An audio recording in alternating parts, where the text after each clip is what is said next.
Hello everyone, this is Lilian Ohanidosi from Nigeria. I'm an author and a woman empowerment advocate.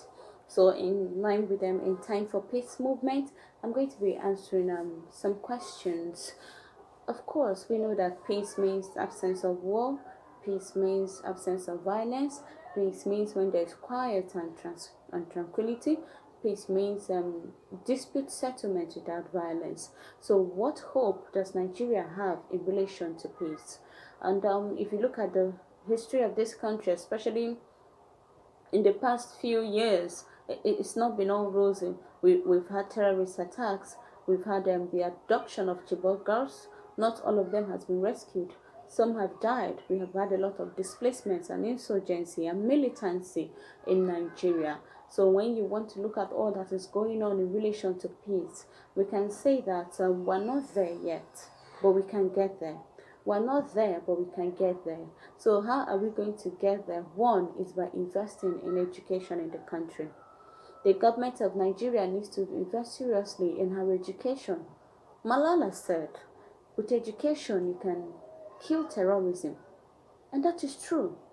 Because if you look at the people who are conscripted, most of them are not educated. They are from poor families, poor backgrounds. So that makes them easy targets to be, recruited by these terrorist organizations like Boko Haram, turn them into suicide bombers. Another thing is hunger and poverty. A lot of Nigerians are living in deplorable conditions. So they come to them with promise of enriching their families, and they agree and decide to be suicide bombers. Another thing is religious intolerance. These are the root causes of terrorism, insurgency in Nigeria. So if we look at the root causes of it, then you know that they can be tackled. They can be tackled. The government simply needs to work harder and work with international organizations and then sensitize Nigerians to work with governments, to report any suicide bomber they see or anybody thinking about it, to report anybody who is doing anything like that or making local bombs. If Nigeria, if the police, the military can work hand in hand with Nigerians at the grassroots, this can be stopped. With education, this can be stopped. With the right mindset, this can be stopped. With hunger and poverty eradication, this can be stopped. And that will restore peace in Nigeria. Nigeria should not be negotiating with terrorists, but should be dealing decisively with them. That way, you will deter others from joining them. You deter others from joining them. But in a situation whereby a terrorist is caught, and you're sending him to London for education and all that, you're simply encouraging others to join terrorist groups.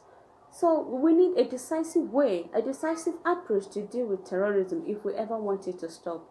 A good way to start is through education, through hunger and poverty eradication, through meeting the needs of people at the grassroots so that they don't become targets for these terrorist groups. This is what we need to do.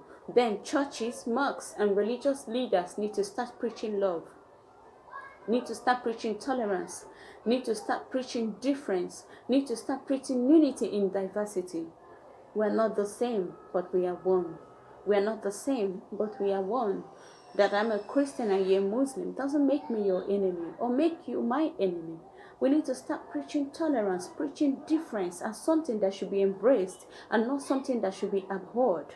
If I am taught to love my neighbor regardless of who he is, I will not want to bomb him. I would not want to do some evil things against the person. But you find out that this terrorist group stems from sometimes religious intolerance when one group is taught to hate the other group. So we need to hold our religious leaders accountable for the kind of information that they dish out from the altars. This will go a long way. Also, how do we tackle infrastructure and corrupt practices in Nigeria?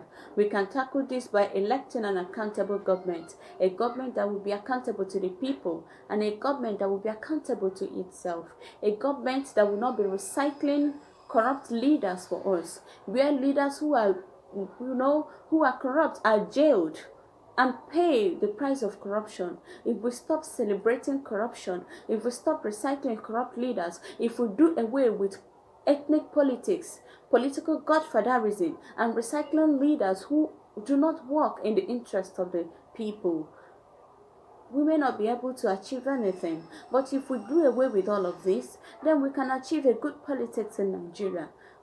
Leaders who are servants, who understand that they are elected to that position to serve the people. That way the country can move forward. Then rebuilding of buildings that have been destroyed, taking care of the infrastructure of this country, taking care of the economics of this country, avoiding corruption, having a body that can punish corrupt practices. If we can do this, then we realize that Nigerians will benefit from it. Nigeria will be more peaceful. Nigeria will be a good place to live in. And then we can join the rest of the world, in enjoying the dividends of a united world, in enjoying the dividends of a world that is free of violence and corruption. Thank you.